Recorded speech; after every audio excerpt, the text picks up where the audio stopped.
Hello, and welcome to another edition of the Pocket and Ocho podcast. He's Pocket Silverman, a born and raised West Coaster living in the East Coast. I'm Alan, the Ocho Goldberg, born and raised in New York, living on the West Coast. And together we make up the Pocket and Ocho podcast.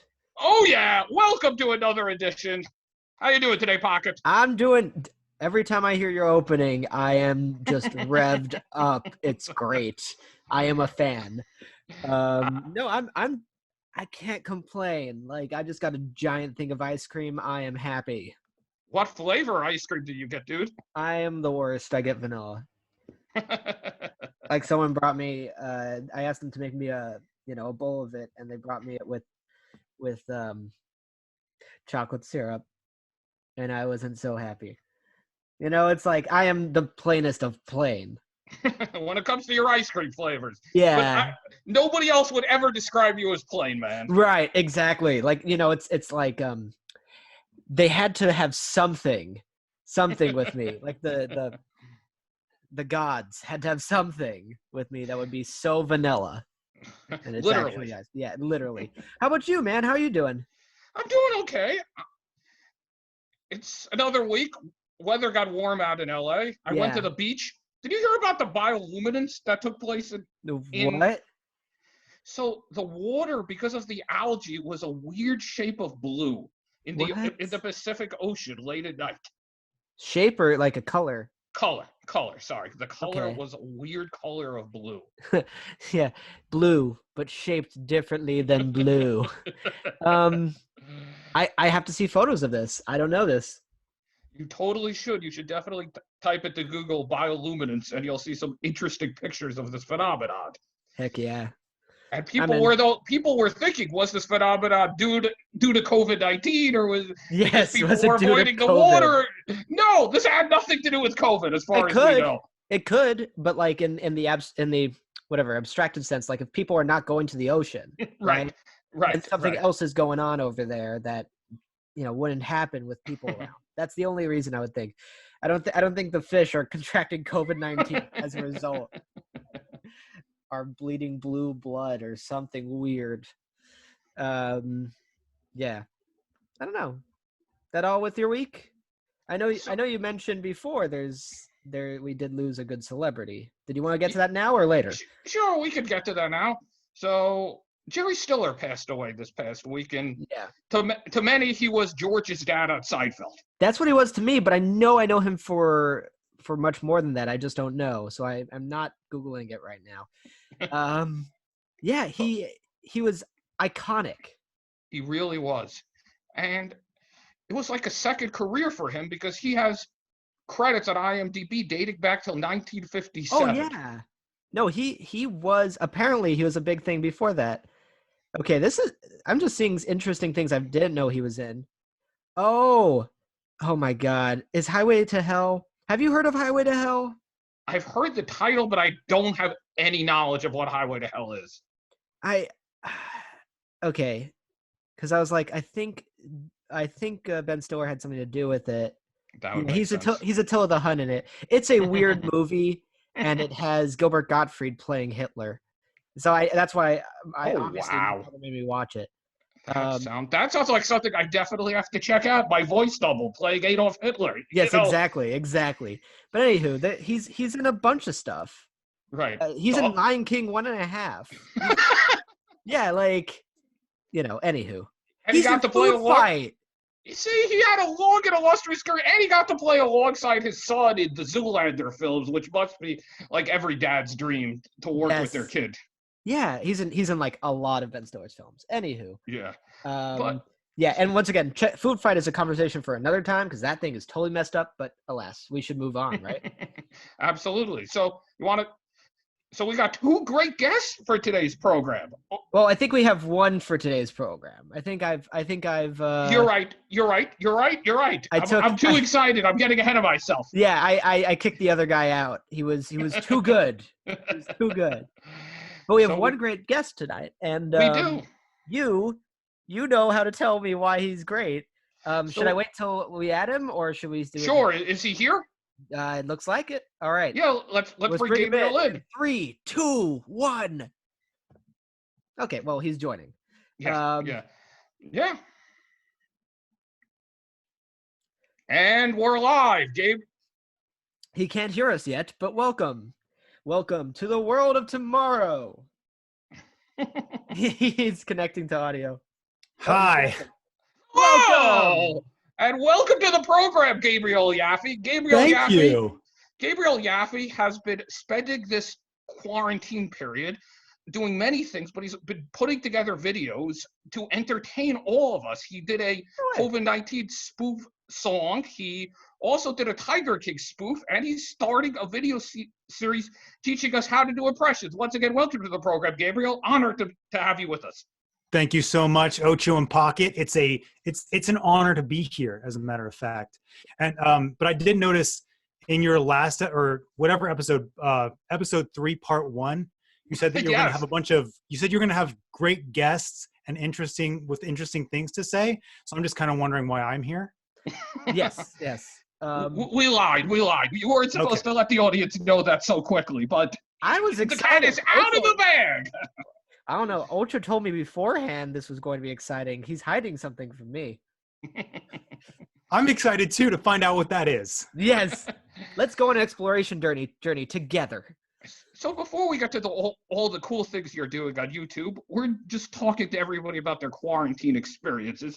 So besides all the cool things Gabe is doing for us on YouTube, Gabriel's a recent newlywed, and I don't think this is how you envisioned your first year of marriage at all. Yeah. They didn't tell me that this is how it was going to go, but I'm all right with it. You know, being at home all day long has its perks in some ways, you know. Sure, absolutely. So, I'm sure it's nice to be able to see the wife as much as you have. Yeah, we'd like to actually be able to go on our honeymoon, maybe in a couple of years. Yeah. Yeah, I mean, it doesn't sound like it'll be much fun. Sit on a plane for 14 hours wearing a mask, and then fly to some destination that everything is closed. I can't wait for Christmas to be canceled too. That's part of it. Yeah. It's coming. Just wait. Also, so tonight after this program, you're going to be doing something with friends. So tell us about that and how COVID-19 the quarantine has had a little bit of a positive impact on you being able to at least virtually see friends. Yeah. So, well, if it isn't obvious already, which it probably isn't, but it could be, I'm a huge nerd. So I'm actually playing D&D with my friends after this. A little quest called the Storm King's Thunder, I believe. I don't know. I'm not the demon. But so we're playing that. And but it's nice because even though my friends I'm at my parents' house. So these are my like childhood high school friends. So even though they're like, you know, a mile that way and like 10 miles that way, we're meeting via Zoom, or actually I think we're using Discord to do these campaigns. And there's also a really cool website called Roll20. Free plug for you guys, Roll20, that allows us to like keep track of items and the map and all that stuff. So it's actually been a lot of fun. I've been pushing for it already for months and months and maybe years, but now it's actually happening. Pocket, is he talking your language? He is. No, I was involved in a D&D like campaign just a little bit ago, like 2 weeks ago. My buddy was making his own D&D-esque game, and it was very interesting to do that over Discord. It was a Discord text channel D&D campaign, which is weird. All these, I'm just spitting out words now, and if you don't understand any of them, that's the point. I'm just trying to get you into a trance where you're not paying attention, so I can slip something that's embarrassing. I mean, it seems like that'd be difficult. Sorry. It seems like it'd be difficult to do that just via text. I mean, already audio chat's hard enough. It was hard. It was very hard. But, you know, it was a very interesting experience. Yeah. And I've had D&D campaigns before, and that it's very interesting these days because it's had such a rise in popularity. Honestly, I don't know, but it may have to do with Stranger Things. Yeah. There you go. Like a lot of people have looked at Stranger Things and they're like, oh, the entire thing in the first episode they're noting is that it's kind of based on a D&D campaign. Yeah. I mean, being a nerd now it's becoming popular. You know, when I started playing Magic, the Gathering, it was such a offshoot thing, and now it's got like multiple different online games, and now there's like only, you know, half of my friends are making fun of me as opposed to 3/4 of them. Exactly. Yeah. That's some good stuff, man. No, I want to get one of those things in the future. It's fun. How many friends do you have playing D&D? How many friends are you playing with? I think let's see. One, the wife's playing. Right. Nice. I'm sure she loves it when I call her that. Another friend, another guy, girlfriend. I think it's 5 of us in the campaign, and then 1 DM, so 6 total. Ocho, I assume you've never played, right? Yeah. I'm gonna admit my nerd card is lacking for this conversation. No. This is why we're here, right? Because we do a lot of education. Would you want to explain to Ocho the benefit of D&D at all? Like, what makes it unique? I mean, for me, it's just a chance. I'm a writer, so it's a good chance for me to use my imagination. I especially love fantasy stuff, so it allows me to use my imagination. And I don't know why I tend to end up playing jerks. I'm not sure if it's letting out my true self or letting me be somebody that I'm not, but I play these characters who are always like really obnoxious and like take the party in bad places, but it's so much fun. Yeah, Ocho, it's very much a living out what you want to do with no consequences, really. You know? Kind of sounds like Groundhog Day, man. Sounds kind of awesome. It's pretty awesome. It's pretty awesome. We do have to get to that sometime. Me, you, yeah. Gabe, you gotta join. Gabe. I'm in. Start podcasting a campaign. Yeah. Absolutely. Yeah, we should do that one time. We'll make it happen. Gabe, if you DM, we'll make it happen. I'll consider it. Consider it. I've never done DM before, but it's a lot of work. Yeah. Yeah, that's basically why I haven't done it. Yeah. Sorry, Gabriel, you mentioned you're at the parents' place? Yeah, I'm at my parents' place up in the Bay Area. So if anybody out there watching knows where I live, I'm also at home in LA right now. When did you go back to the Bay Area? When did you travel back from LA to the Bay Area? Let's see. We've been here for a little over 3 weeks. We were. I don't even remember. Nobody can remember what time is anymore. Right, no, time is. So, 3 weeks sounds like 6 years. 3 weeks, 1 minute. Nobody knows the difference. All time has stopped. It's really funny, yeah. Because when we used to tell my friends time is a construct, they'd be like, yeah, and now they're like, oh my god, time is a construct. Okay, but here's the thing about that.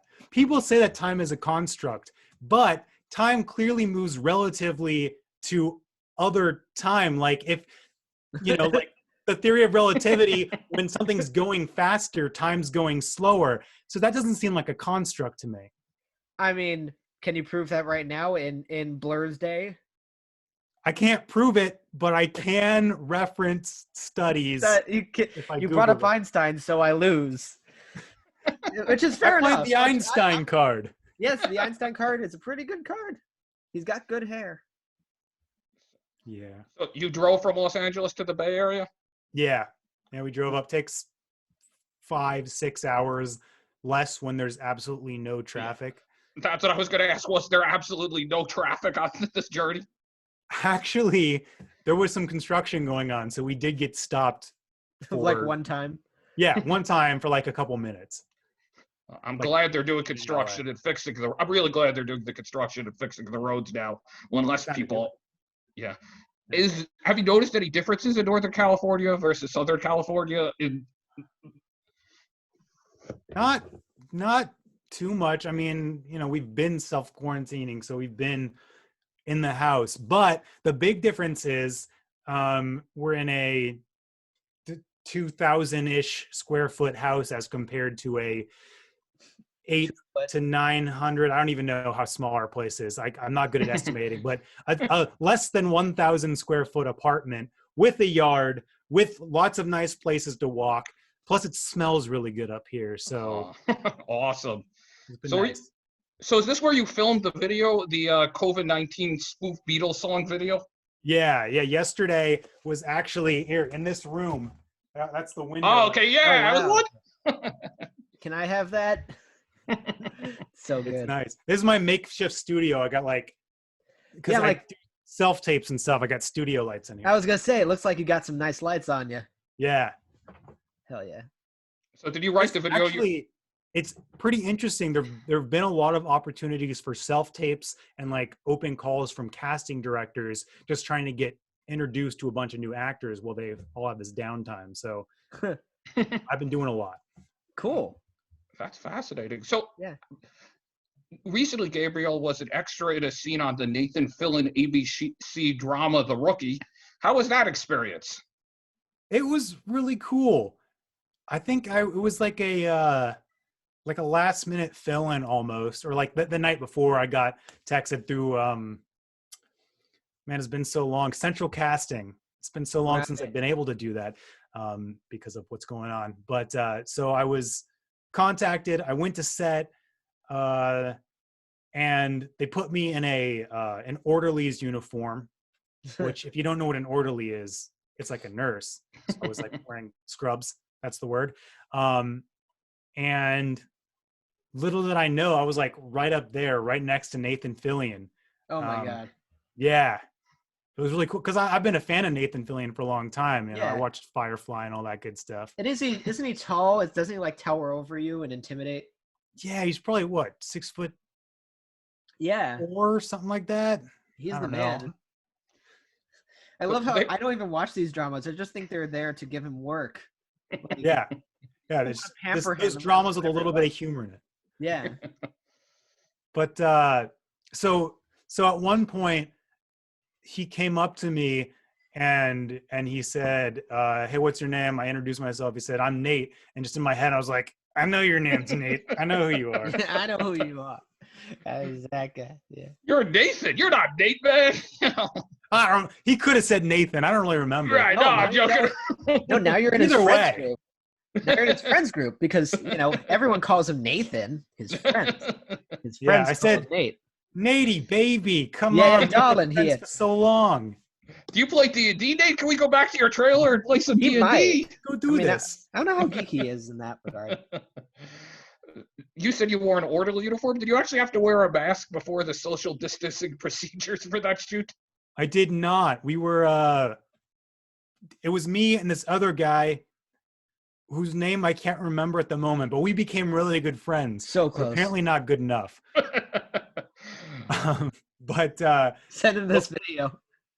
Yeah, so we had to like rush over and restrain a guy not wearing masks though. Was this during COVID? No, it was probably like a month before. Okay. Yeah, then I wouldn't think you guys would be wearing masks. I don't know, I just didn't know the context. Yeah. Have you heard anything as an actor about how they're going to start shooting some of these scenes with large crowds in the future, or people afraid of social distancing policies affecting the craft? It's going to be CG everything. Yeah, that was my thought too. Like, yeah. I mean, hopefully things will go back to normal once we have a vaccine. And yeah. They'll probably write around stuff like that for a while. They'll write storylines that don't involve big crowds. I love like time travelers going to the past and be like, just like talking to each other and being like, oh yeah, so we're gonna, people are right now gonna have to like CGI in people into movies because it's, and like other people listening to them. Like if you went back in time and said this and someone overheard you saying that, they would lose their mind. Yeah. There's actually, I saw a sketch about that on YouTube recently. Like they would be scared out of their mind. Yeah. Yeah. No, it's only, however harmful it is, it's not that harmful where people are all dead everywhere. Wait, is it? Okay. I'm lost. You're the one in New York, right? Yes. Yes. You tell us. Yeah. It's intense. That's all I say. That's all I have to say. It's, It's where are you right now? I'm in the East Bay, Livermore, California. Okay. Yeah, so I don't think you guys are affected by the 7 p.m. everyone yelling. No. Everyone cheers on the workers. I like it. Everyone else hates it. Anywho. So back to the yesterday video. Did you write the song yourself? Yeah. Well, I didn't write the Beatles song yesterday. That was Paul McCartney or John Lennon. What was that movie where all the Beatles songs were forgotten? Yesterday. So, but I was just on a walk, and even though it's kind of been done it's a lot of parody songs and just COVID-19 videos have been done to death. Yeah, but you had fun with that at the beginning. You're like, everybody's seen a ton of COVID videos, but guess what? You're in store for another great one. I couldn't let it go. It was eating at my mind. I just had to sing it. I appreciate leading into that, because I would just like establishing it as a fact and then running with it. I'm in to watch that video. Send it over. Actually, you want to plug your YouTube channel for a second now, if you don't mind? Yes. Don't know exactly how to find it, but my name is Gabriel Yaffe. If you look up COVID-19 Yesterday Parody, you might find it. I probably should have looked this up before. We'll see about adding it to the comments. Yeah, right. That'd be a good idea. To the description. we'll write it in. But in the video, I didn't realize you sing. You play the guitar? You have both singing and guitar playing training? My mom's a voice teacher, so I do have some singing training. Guitar, I strummed the first chords, and then I switched to another track that I found on YouTube. I credited the guy who did it because it said I could use it. That's cool. That's great. Look, you made it work. Yeah. And you edited the video yourself? Yeah, and apparently I fooled Ocho into thinking that I could actually play guitar, so I did some good editing. There you go. Yeah. See, this is why I thought you were a great guest. I thought you were a guitar playing talent as well. No, I'm having some fun learning other stuff with piano, and I need to learn guitar. I'm sorry, learning guitar playing is good enough for me. If you yeah, don't make us feel so bad with all your 7 skills and all your talents. I also taught myself how to program Java while this whole thing was going on. So, did you pile that on? Yeah, like just basics. Okay, look, it's programming. I'm always impressed when people learn how to program because it's hard.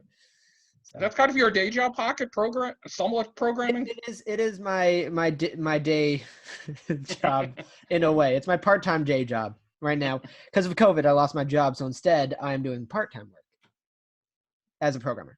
Well, that's something. I know, right? It is definitely part of something. So, tell us about this impression class you'll be teaching on the internet, Gabriel. All right.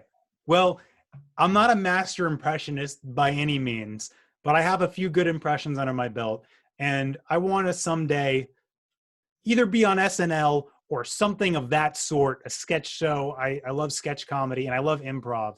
So I want to work on some of my impressions. We have time, so I'm going to teach myself new impressions.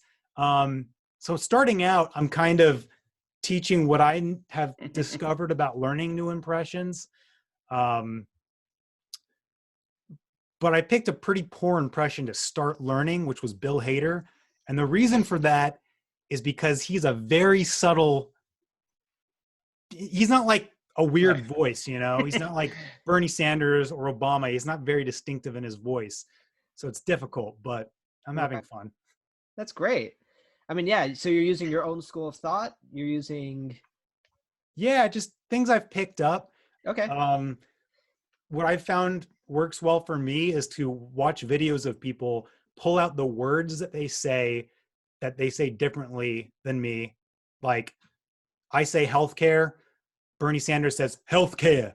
So I'll write out healthcare the way he pronounces it. I'll write it out health, CAYUH, something like that. So and then I had these like touchstones of what he sounds like. So that's like step 1. And step 2 is to get down the the pattern of the voice. Like Barack Obama has a very like start and stop. Hello, my name is Barack Obama, and I approve this message. So he has like a start and stop, Nice. and he throws a lot of uhs in there. And then step 3 is to really nail down the tone to get the tone of the voice where it should be. Yeah. Like versus So yeah. And it's going to change as I go. Like my process is going to change, but I'm having fun, I'm learning, and hopefully other people will be learning too. That sounds amazing. So far it sounds like you're on the right track. Those don't seem, that seems correct to me. The only thing I know about impressions is that you pick something that latches on when you think about someone, and then you just make it bigger than, like with Trump, where he always uses his hands, right? And he has a voice. I'm not even gonna try. See, this is where you come in, but my Trump's only good like 50% of the time. Nice. How good as Trump is? What? That's about the amount of population that likes him, right? Right. Yeah, that's the joke. But basically, yeah. The only thing I know is that you take a character trait and then you just beat it until someone take the words out of my mouth. You just like exaggerate it. That is the word I've been trying to say for minutes and minutes. Well, you should have just interrupted 2 minutes ago, Gabe. You would have saved us all for those painful minutes of the podcast. It's just me. Like I'm the hook. It's coming in to take me away. Yeah. Well, that's definitely the Dana Carvey school of thought. Oh my God, it's so Dana Carvey. Yeah, he's so over the top. Some of Dana Carvey's sketches are just him like taking a few words and saying them and building until it's just like, ah! Yeah, it's Dana Carvey. It's funny, by the way, you bring up Dana Carvey. Somebody was listening to a previous episode of our podcast, compared us to Wayne's World, and I was like, okay. Yeah, look, Excellent. 2 idiots, one podcast. So, also, the Tiger King, were you fascinated by the Tiger King like the rest of America, which inspired you to make a spoof video? I mean, I wasn't so fascinated. I know that weird people are out there, so it's not like it blew my mind. But it was a fun watch. It was fun to be part of that cultural phenomenon. Sorry, I have to do that whenever I say phenomenon. And of course I throw myself off track. Right. But so it was just fun to add to that a little bit. It was like the COVID-19 thing. Everybody was already piling on, but I just wanted to pile on my little piece of that. Sure. And you got it to real character. You got it to Joel McHale. You got it to full-on character for that interview. Yeah. The Joe Exotic. Joe McHale was played by Joe McHale. Yes. I'm not that good at impressions. Well, Joe McHale was played by a very tired Joel McHale in the documentary in the last episode. Yeah. That is not a typical Joel McHale, which I was impressed by because I like how tired must he have been? How fed up with everything must he have been? He definitely looked tired. Yeah, he looked so tired. He kept putting like negative thoughts into people's mouths, and they like correct him and say, "No, it actually wasn't that bad," or whatever. He's like, oh. So what are you working on next for the Impression series? I'm thinking Homer Simpson. I've always wanted to do Homer's voice, and I think it's out there enough that I'll be able to at least have something to show for it after I'm done. Yeah, you gotta get your dough down. Everyone needs to have dough. That's pretty good already. Yeah, it was all right. No, it's not. That's not bad. Thank you. Yeah. Huh. Now, before this interview started, I actually looked up what you need to do to give a good interview because I haven't given a lot of on-camera interviews like this. So, is this our evaluation? Yes. So they gave they said at least ask one question. So I have an example question that I'm going to ask you guys. Okay. what do you find most fulfilling about working for Microsoft? Well, you are close to Silicon Valley, so it makes sense that would be the question you'd pick. I don't know what you're talking about. Microsoft's in Washington. I'm asking you Yeah, guys. you're right. You're right. Growing up, I was always a fan of Windows Vista, and when I first joined the team, I was like, hey, I know we finally corrected this, but I really want to go back. There's something super magical about Windows Vista. So I've been working on a team, and we're developing Windows Vista plus plus. It's gonna be a new streaming service. No, I don't know. Where's that even go? All right, I'm gonna accept your job offer. Thank you. For me, I've rooted for, I'm a kind of a sports guy, and I've rooted for a lot of really bad teams, the Mets, the Jets. We never win. So it feels good to finally be a part of a big company that's always winning in Microsoft. Yeah, they're always winning in they will always have money game, but some of their products. Of course, Gabriel's an Oakland A's fan, so he's familiar with losing as well. What's that supposed to mean? We won in 73, 74, and 75, and then in 89. That's true. You've had your moments. Not in my lifetime, but we'll get there. It's somebody's lifetime, but not yours. It was gonna be this year. This was the year. So we got to start wrapping up. So I've got to ask you, at least, Ocho, do you have any more questions that you wanted to ask? No, take it away, Pocket. I was just going to ask you if you can give us, within 2 minutes, something that you're passionate about that we would not expect, or something that you can share with us that's unique about you, that you're passionate about. Man, I already blew my D&D, my Magic the Gathering. Yeah, you did. Yeah, this is the real skeleton. The skeleton's even deeper than D&D. This is what we're talking about now. I like bear wrestling. This is a PG show, Pocket. Come on. Oh, man.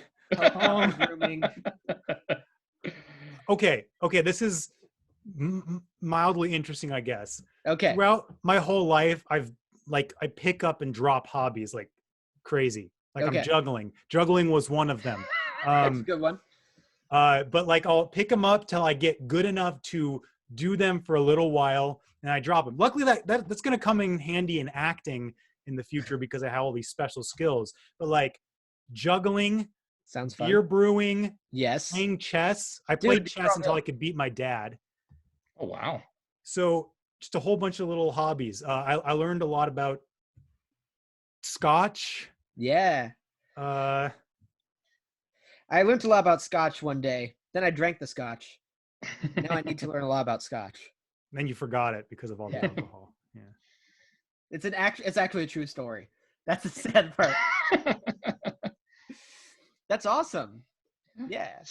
So many talents, Gabriel. Real pleasure to have you a part of the program. We hope you come back and work on an impression of me for your next appearance on the podcast. I was just about to throw one out, but I really don't think I should because I don't think do I it, can. Do it. Okay. Nope. I was gonna go like Iago, Gilbert Gottfried, of course, because I'm sure you know that. Yes, I get those comparisons. Gilbert Gottfried. Yeah.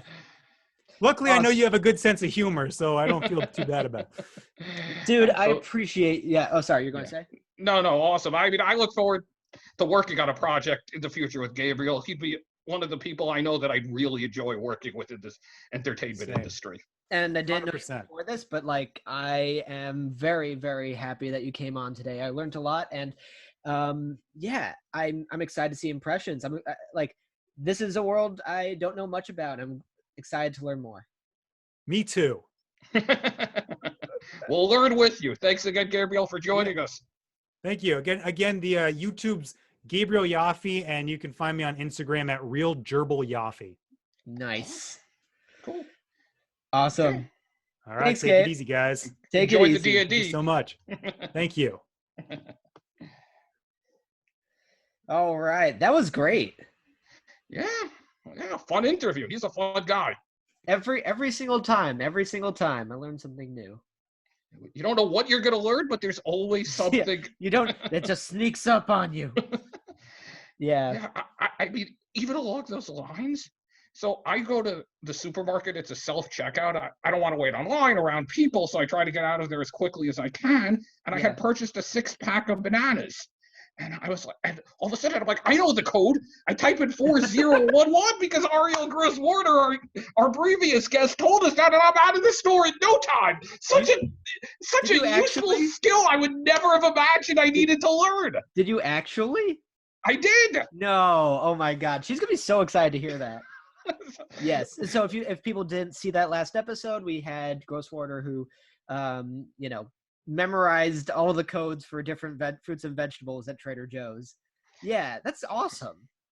Absolutely. So I'm learning. Hopefully those listening are learning. Yeah. You're learning. That's what we're here for. That's what we're here for. So comment what you want in the comments because we're listening and we are here to entertain and educate. Time in, time again. As time winds down, do you have anything you want to throw out there? I think I'm good. I've definitely done my share today. Definitely, yeah. That's great. Once again, we'll put the links for Gabriel Yaffe's video for all those who want to learn how to make impressions, and we'll keep on bringing you stories like his from fun and interesting people who are doing exciting things in their chosen fields. I guess it's time to say goodnight. This is Alan the Ocho Goldberg, thanking you for listening on behalf of Pocket Silvermans. Good night, everybody. Look forward to seeing you next time. Good night.